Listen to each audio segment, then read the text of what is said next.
Julianne, 29 years old, never thought the happiest day of her life would turn into the cruelest betrayal I have ever experienced. I had been planning this wedding for almost a year with my fiancé, now husband, Marcus. We were exhausted. From dress fittings in Charleston to cake tastings in downtown Atlanta, from invitations printed with custom foil to floral arrangements that took 3 weeks just to finalize. Everything was swallowing up our time.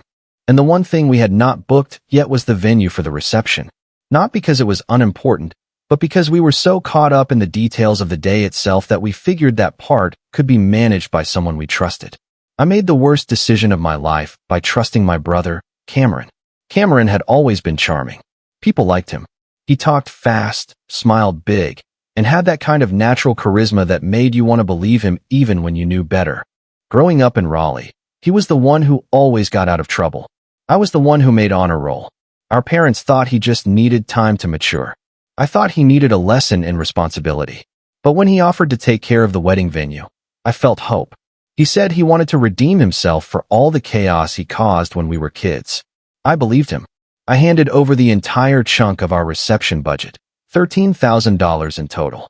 I told him to partner with his friend Jason, who had previously helped plan an engagement party in Charlotte that went off without a hitch. But Cameron brushed it off and insisted that he could handle this on his own. I hesitated. I asked him if he was absolutely sure. He said yes. I nodded and told him to keep me updated. Weeks passed. I followed up. He always had an answer. Yes, he booked the space. Yes, he secured the catering. Yes, the deposit was paid. Yes, they even threw in lighting upgrades for free because of a personal connection. I started feeling foolish for doubting him. I even thanked him and said how proud I was that he stepped up for me. 1 week before the wedding, he sent me a text with a Google Maps location pinned to it. It was the Crescent Pavilion, the most upscale venue in Asheville. The kind of place that appeared in Southern Bride magazine, with ivy-covered balconies and candlelit staircases that looked like something out of a movie. I knew for a fact that this place charged at least $30,000 for a weekend booking. We had not even paid half that. I called him immediately. I asked him how he managed to book it. I asked why he did not tell me sooner. He said he pulled strings with a woman he used to date who worked in management. He said they owed him a favor. He said I deserved the best, and this was his wedding gift. I was stunned. My heart swelled. For once, I thought maybe I had misjudged him. I told Marcus, and he smiled. It felt like everything was finally falling into place. The ceremony itself was perfect. We were married in an old Episcopal chapel surrounded by willow trees and lavender. We said our vows under a stained glass dome while a string quartet played softly in the background. I wore a champagne-colored dress with lace sleeves that shimmered in the light. Marcus looked like he had just stepped out of a GQ cover shoot. I cried walking down the aisle. He kissed my forehead before he kissed my lips. Everyone clapped. Everyone cheered. And then we left for the reception. We arrived first at the venue. We pulled up in a rented white vintage Rolls-Royce. I was ready for champagne towers, for jazz music, for dancing on hardwood floors under crystal chandeliers. I was ready to celebrate with the 127 guests who were all en route behind us. But when we got to the front door of the Crescent Pavilion, something felt wrong. There were no signs, no staff, no music. The place was dark inside. I stepped out in my heels, confused, and knocked on the glass doors. A man in a dark suit opened them. I smiled and told him we were here for the Richardson Wells wedding party. He blinked. He said there was no wedding booked under that name. I laughed, assuming it was a mistake. I gave him the confirmation name. He checked. Still nothing. I gave him the time. He shook his head. I asked if my brother had spoken with anyone. He said no one by the name of Cameron had been in contact. My stomach dropped. I called Cameron. No answer. I called again. Straight to voicemail. I texted him and watched the message stay unread. I messaged him on Instagram, then Facebook, then Snapchat. Nothing. One by one, cars started to arrive. People stepped out in gowns and tuxedos. My college roommate from Tulane arrived. Then Marcus's cousin from Dallas. Then my aunt from Denver. They were smiling, congratulating us, holding gifts. But I was frozen on the front steps, trying not to burst into tears. Marcus saw my panic and tried to keep everyone calm. I stood silently, staring at the man who still had the door half open and was apologizing again and again. The guests were confused. Then they were irritated. Then they were angry. People started demanding explanations. Someone asked where the bar was. Another asked why the doors were closed. One of Marcus's uncles muttered that this was the worst organization he had ever seen. Someone else yelled across the parking lot asking if this was some kind of joke. I finally broke.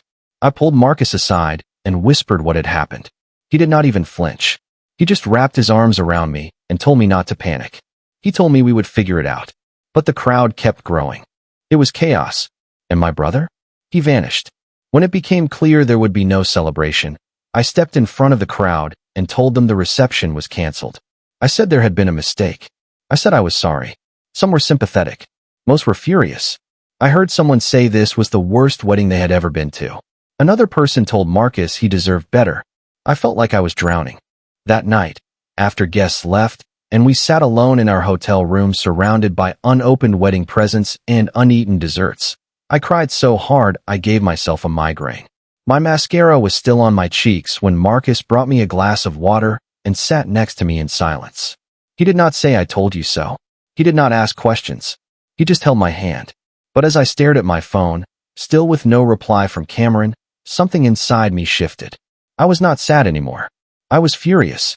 He stole from me, lied to my face, took my money, destroyed my wedding day, humiliated me in front of every friend and relative I had, and then disappeared like a coward. He did not just make a mistake. He did this deliberately, and now I was going to find him. He had no idea what kind of person he had betrayed. I was no longer the little sister who made excuses for him. I was a woman with legal connections, a new husband who supported me, and a fire in my chest hotter than anything I had ever felt. Cameron thought he could vanish. He thought I would move on. But what he did not understand was that I was no longer interested in getting closure. I wanted justice. And I would make sure that the next time he heard my name, it would be in a courtroom. Update 1. The morning after the wedding disaster felt like waking up inside a hollow shell. I kept waiting for it to be a dream, some warped hallucination caused by stress or exhaustion. But reality hit me every time I looked at my phone and saw the unread messages, the angry voicemails, the bitter text threads from disappointed guests. The air in the hotel room was thick and silent, as if the entire building was holding its breath, ashamed on my behalf. Marcus kept his arms around me all night, but I barely slept. My body ached from standing in heels for hours on the pavement, but my chest hurt more, from betrayal, humiliation, and disbelief. I kept asking myself why. Why would Cameron do this? What did he gain? And where had he gone? For the first 24 hours, I tried everything: calls, texts, emails. I even messaged distant cousins and old friends from back in Raleigh to see if anyone had heard from him. Nothing. His social media went dead. His phone was still off. He had vanished like a ghost, taking with him the entire sum of our reception budget and the last shred of trust one ever had for him. I called his old number and heard the same robotic voicemail again and again. I checked his Venmo and saw that it had gone inactive the day before the wedding. His Instagram had not been updated in days.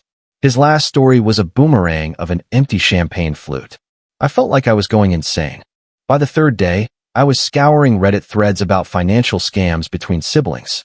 I searched for any way to track someone down who ghosted their entire family. I ran his name through every people finder and public record tool I could get my hands on. Nothing stuck. It was like he melted off the grid the moment he ruined my wedding. I filed a police report in Asheville, just to have something documented, but even the officer seemed skeptical that I would find him unless I had solid leads. It felt like screaming into a void. Then something clicked. I was staring at a framed photo of me and Cameron from 3 years ago during a beach trip in Wilmington. He had a beer in one hand, and that same smug, sideways smile he always wore when he thought he was clever. That was the trip where he faked an injury just to get out of paying for his share of the rental. I remembered yelling at him, and I remembered how he had disappeared for 2 nights during that trip. He came back with excuses, but what stuck with me most was where he said he had stayed, his best friend Trevor's house. Trevor. That name stopped me in my tracks. Trevor was trouble, always had been. He was the type of guy who threw parties and rentals he did not own and bragged about flipping secondhand electronics for cash. Cameron and Trevor had been thick as thieves since high school, and I remembered thinking back then that if Cameron ever went completely off the rails, Trevor's place would be his landing zone. But I did not have Trevor's number. What I did have was a lifeline I never thought I would need, Cameron's ex-girlfriend, Danielle. Danielle and I had never been close, but we stayed in touch loosely on Facebook, and I knew they had dated for nearly 2 years before she left him. She was sharp. She had seen the real Cameron before I was ready to. She warned me once, years ago, that he was a ticking time bomb and that when he went down, he would drag anyone close to him with him. I had brushed it off. Now I regretted not listening. I messaged her late that night. To my surprise, she responded within minutes. She was not shocked. She was not surprised. She had heard whispers that Cameron was back in town, laying low, and she had a strong hunch he was staying with Trevor again. She even gave me the address, an old 3-story rental house just outside of Durham, hidden behind a cluster of overgrown pines and a crumbling driveway. I stared at the message for a long time.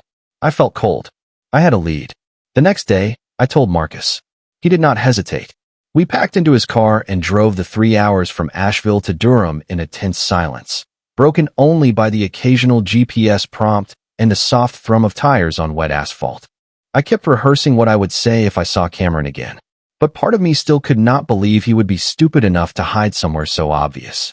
I half expected an empty house. When we pulled onto the street, my hands were trembling. The neighborhood looked half abandoned. Tall grass reached up to broken fences, and the smell of damp leaves clung to the air. The house Danielle had described was at the very end of the road, flanked by a rusted-out pickup truck and a half-covered motorcycle.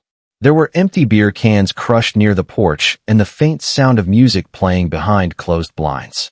The place looked like it had not seen a vacuum in years. Marcus parked 2 blocks away, out of sight. He had already texted 2 of his college friends who lived in Durham, asking them to meet us nearby. I was too dazed to protest. They were already there, waiting in a car across the street. It felt like a low-budget stakeout. And then it happened. I had barely stepped out of the car when the front door creaked open, and I saw him. Cameron, standing on the porch, barefoot, wearing a shirt that was 2 sizes too big, and holding a slice of pizza like nothing had happened. He looked relaxed, like he was on vacation. I froze. I could not move. My heart felt like it had slammed into my ribs, so hard it cracked them. He spotted me. For a moment, his face drained of all color. Then he bolted. He leapt off the porch and darted toward the back of the house. I snapped out of my shock and ran forward, but Marcus's friends were already moving. One of them rounded the side of the house, and the other flanked the back fence. It was not a dramatic tackle or a slow-motion chase. It ended fast. Cameron had nowhere to go. The backyard was enclosed, and the neighbor's gate was padlocked. He tried to climb the fence. Failed. One of the guys grabbed him and pulled him back to the ground. There was shouting, swearing, pushing, but within moments, they had him held still. I walked up slowly, breathing hard, my heels sinking into the mud. My dress from the wedding was still in the car, wrinkled and stained.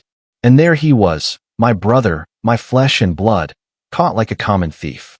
And I realized in that moment, it was all real. He was here. He really did it. He really ran. He really stole from me, destroyed my wedding, and thought he could hide. I stood there, staring at him, as he tried to avoid my eyes. And all I felt was the slow-burning rise of something deeper than rage. I had found him. And now, the real part of this story was about to begin. Update 2. Seeing Cameron pinned against that fence did not bring relief the way I thought it would. It did not feel like victory. It felt like confirmation. Confirmation that everything I had feared about him was true, and that the wedding disaster was not a mistake or bad luck, but a calculated decision. He was not panicked. He was not ashamed. He looked irritated, like we had interrupted his afternoon. We did not argue with him. We did not negotiate. Marcus and I exchanged one look, and that was enough. The next hour unfolded with brutal efficiency. We drove straight to the nearest police station in Durham, Cameron sitting in the back seat, silent and tense, his jaw clenched so tight I thought it might crack. I remember staring out the window and realizing how surreal it felt to be doing this with my own brother. I had imagined protecting him my entire life.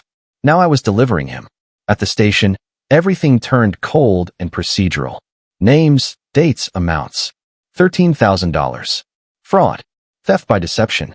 The officer listened carefully while I laid out the entire timeline, from the moment I handed Cameron the money to the moment my wedding guests were turned away on the street. I showed bank transfers, messages, the location pin he sent me, the confirmation text that never meant anything. The officer's expression changed slowly, from neutral to severe. Cameron tried to act relaxed at first. He leaned back in his chair like this was some misunderstanding that would clear up in an hour. That confidence evaporated when the officer told him he was being held until the money was accounted for. They gave him a simple option: return the stolen funds, or remain in custody while the case escalated. That was when Cameron finally looked at me, and what he said shattered the last illusion I had left. He made it clear that the money was gone. Not misplaced. Not temporarily borrowed. Gone. He said there was no chance of repayment. Not now. Not ever. He said the only way I would see that money again was over his dead body. Hearing that from my own brother did something to me that I cannot fully explain. It was like a door slammed shut inside my chest. Any remaining sympathy died right there on the linoleum floor of that police station. The officers did not react the way Cameron expected. There was no laughter, no shrugging, no release. They told him plainly that his refusal to cooperate would be noted, and that his situation was about to get significantly worse. They escorted him away, leaving me sitting there with my hands folded in my lap, feeling eerily calm. That calm did not last long. The following days were a blur of phone calls, documents, and legal consultations. I was not crying anymore. I was focused. I met with a civil attorney in Durham who specialized in financial fraud and familial disputes. I laid everything out again, this time with a level of clarity that surprised even me. The attorney listened quietly, then told me something that changed the entire trajectory of this situation. What Cameron did was not just theft. It was aggravated fraud involving a significant life event, and the emotional damages alone were substantial. I filed the lawsuit the same day. The papers were served to Cameron while he was still in custody. According to the officer who later updated me, the moment he realized I was serious, truly serious, something broke. He had expected yelling, guilt, maybe a family intervention. He did not expect legal consequences that would follow him for years. He did not expect me to put my name on an official complaint and demand restitution through the courts. That was when the backpedaling started. Suddenly, he was willing to talk. Suddenly, he claimed he could get the money. Suddenly, he said he had not meant for it to go this far. He suggested payment plans. He suggested delays. He suggested forgiveness. It was almost impressive how quickly his bravado collapsed once he realized I was no longer playing the role of his younger sister. I was now the plaintiff. But it was too late. I had already seen the real Cameron. I had stood in my wedding dress on a sidewalk while guests whispered and laughed. I had watched my husband's jaw tighten as people blamed us for something we did not do. I had spent nights replaying that moment outside the venue. The locked doors, the confusion, the humiliation. No apology could erase that. No promise could undo it. The legal process moved forward whether Cameron liked it or not. The court did not care about sibling bonds or childhood memories. They cared about evidence. And I had plenty. Every message he sent. Every transfer receipt. Every false assurance. Each one was another nail sealing his fate. As I signed the final documents authorizing my attorney to pursue maximum damages, I felt something settle inside me. Not anger. Not sadness. Resolve. I was done protecting him. Done excusing him. Done absorbing the consequences of his selfishness. Cameron had spent his entire life assuming that someone else would clean up after him, that charm would save him, that family would forgive him no matter what he destroyed. He was wrong. I walked out of that office knowing this was no longer about the money alone. This was about accountability, about consequences, about teaching my brother a lesson he had avoided his entire life. And I was fully prepared to do whatever it took to make sure he never forgot it. Update 3. The courtroom was quiet the day the judgment was read, but the weight of the verdict echoed through my bones like thunder. I stood next to my attorney in a pressed navy suit, jaw locked, heart steady, while the judge declared in no uncertain terms that Cameron was guilty of fraud, theft, and malicious misrepresentation. Every dollar he took was ordered to be repaid. Restitution was no longer a request, it was a mandate. The court authorized asset seizure. His accounts, his car, the gaming rig he bragged about, even the dusty vintage guitar he once claimed was his investment. All of it was confiscated and liquidated. The funds were wired directly to my attorney's account, and from there, to mine. I stared at the screen when the transfer came through, a number blinking back at me that matched exactly what I had lost, down to the last cent. The money was mine again, but something deeper had shifted. I was not just restored. I was justified. But the real ending had not revealed itself yet. It came 2 weeks later when I received an unexpected phone call from the district attorney's office. At first, I thought it was just a routine update about case closure or restitution compliance. Instead, the voice on the other end delivered news I was not prepared for. Cameron was not just a one-time offender. He had been under investigation for months. Apparently, my lawsuit triggered a background check that matched his alias and personal accounts with multiple open cases in different counties across the state. He was wanted for a series of financial scams, fraudulent credit card use, check kiting, identity manipulation. He had been cycling through stolen cards and fake names for over 2 years. Several victims had filed police reports, but Cameron had always moved before anything could catch up to him. He had become a professional leech, hopping from couch to couch, city to city, leaving chaos in his wake. The day he was detained for what he did to me, he had no idea that law enforcement had been waiting for an opportunity like this to close in. They used my case as the leverage they needed to pull everything together. And they did. He was tried for multiple felonies. No plea deals. No last-minute denials. The evidence was overwhelming. Fake IDs, burner phones, dozens of bank account screenshots. When the sentence was handed down, he was ordered to serve time in a medium-security colony outside Richmond, Virginia. 5 years without parole. When I read the article about it online, my blood ran cold. I never thought I would see my brother's name on a public registry. But there it was. Cameron Wells. Convicted. When I told my relatives, silence followed. Some gasped. Some cried. Most just sat in stunned disbelief. The golden boy, the one who always skated by, had finally run out of ice. For a while, the family group chats were flooded with speculation and horror. How long had he been doing this? Who else had he lied to? Why had no one seen it? And I had no answers. I had stopped asking why a long time ago. But I knew this. I was done grieving. With the returned funds and some of Marcus's savings, we decided to rewrite our ending. We rented a stunning historic estate outside of Savannah with oak trees dripping in Spanish moss and sunlight spilling through stained glass windows. We sent out new invitations to every single guest who had come to the failed wedding. Friends, family, co-workers, even the ones who had insulted me or walked away in frustration. I wanted them to see what this was supposed to be. I wanted them to see that no one could take this moment from me twice. This time, it was perfect. The champagne was cold. The tables were dressed in gold-trimmed linens. The music echoed across the lawn as the sun dipped behind the trees. People danced barefoot on the grass. Guests laughed, cried, clinked glasses, and told us how sorry they were for how they had reacted that day on the sidewalk. Everyone who had judged me got to see the truth. That I was not weak.